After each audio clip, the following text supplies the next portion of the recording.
Alors, le Centre d'analyse stratégique a décidé d'ouvrir ses portes au public, une ouverture exceptionnelle lors de ces journées européennes du patrimoine. Ça a un double objectif. Le premier, c'est de faire connaître cette institution, encore trop peu connue du grand public.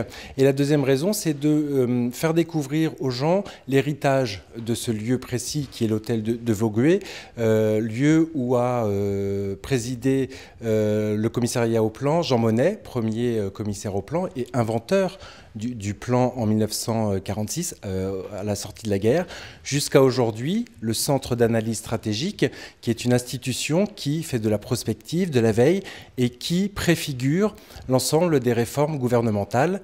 Il a pour mission d'éclairer et de faire des propositions au gouvernement.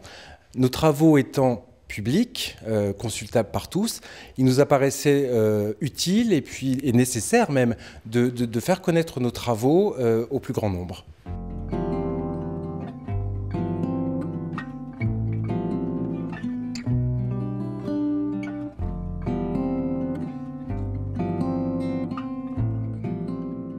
Alors, Monsieur Monnet est le premier commissaire général du plan. Ça a été créé en 1946 et nous voulions lui rendre hommage en ces lieux. Sa particularité, c'est un grand homme de l'histoire qui a posé les briques de l'Europe pour unir les peuples d'Europe.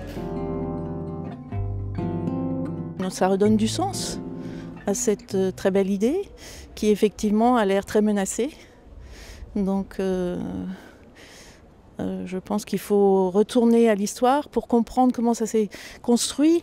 Aujourd'hui encore plus, enfin avec ce qui se passe en Europe, de voir, enfin d'apprendre ou de se remémorer ce qu'a été cette construction de l'Europe. Jean Monnet est un des bâtisseurs de l'Europe. Il faut lui rendre hommage avec d'autres, mais en tout cas lui, il s'est beaucoup battu pour cette construction européenne. Je pense que c'est important de savoir d'où on part, encore une fois, et puis prendre un peu de recul aussi, pour voir que ça n'a pas été toujours facile, et de bien avoir ça en tête, encore aujourd'hui, pour expliquer certaines choses, et essayer aussi de voir où l'on va. C'est ici qu'il avait son bureau, donc au deuxième étage de notre bâtiment. Et il a fait ici le premier conseil du plan, et tous les autres qui ont suivi dans la salle Jean Monnet, qui est aujourd'hui baptisée Jean Monnet. Nous sommes dans le bureau qu'a occupé Jean Monnet en 1946 jusqu'en 1952. Il a travaillé ici. Des réunions très importantes ont eu lieu ici, puisque c'est ici que s'est élaboré le premier plan de la reconstruction de la France après la guerre.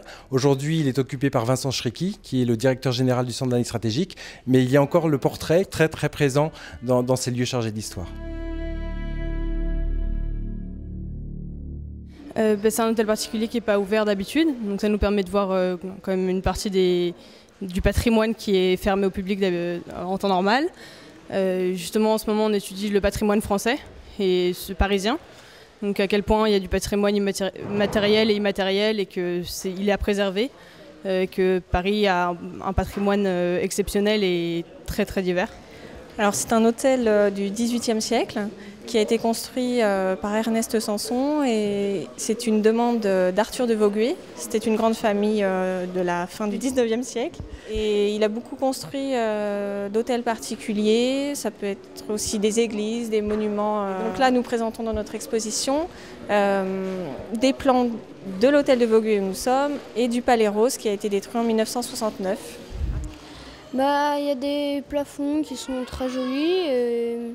Alors, je pense que cet engouement pour la jeune génération, qu'on voit très nombreuse ici au Centre d'analyse stratégique, mais également dans tous les monuments qui sont ouverts lors de ces journées européennes du patrimoine, je pense que ça peut être pour eux une forme de repère. Dans la société dans laquelle on vit aujourd'hui, il y a beaucoup d'incertitudes. On le voit avec la crise économique qui touche l'Europe, notre pays, mais voire le monde entier. Et de pouvoir entre guillemets, se réfugier dans des lieux chargés d'histoire, des lieux de fondation. Je pense que ça peut être rassurant et quelque part se dire qu'on ne part pas de rien, mais que tout est encore à construire. Parce que c'est quand même ce qui nous a précédés, c'est nos ancêtres, c'est un peu ce qui nous a fait. Donc maintenant on est encore mieux et on a évolué. L'Europe, Champmonnet, les photos, les textes, l'histoire.